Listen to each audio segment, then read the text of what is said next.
Booth number 30లో నా vote హక్కును వినియోగించుకోవడం జరిగింది. మల్కాజిగిరి ప్రజానీకం అంతా కూడా 75-80 రోజులుగా అన్ని పార్టీల అభ్యర్థులను చూశారు.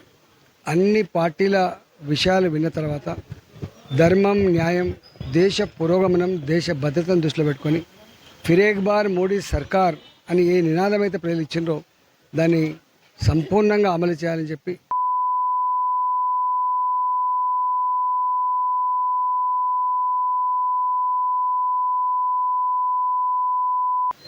బాధాకరమైన విషయం ఏంటంటే పార్లమెంట్ ఎన్నికల్లో ఎప్పుడు కూడా ఈ మద్యం పంచుడు కానీ డబ్బులు పంపకాన్ని ఎప్పుడు చూడలేదు.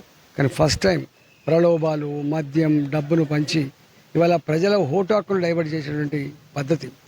ఒకవైపు ఎలక్షన్ కమిషన్ ఫెయిర్ ఎలక్షన్ అని చెప్తున్నప్పటికీ కూడా ఇవి జరగడం అనేది దురదృష్టకరం.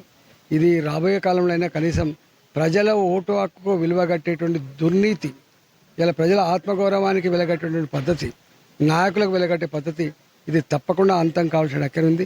అది ప్రజల చేతిలో ఉందని చెప్పి మనవి చేస్తూ ఇవాళ మల్కాజిగిరిలో నిండు మనసుతో సంపూర్ణంగా పార్టీలకు అతీతంగా ఇవాళ ఓటు వేసి కోరుకుంటున్నాను. For more videos like this, subscribe Big TV channel.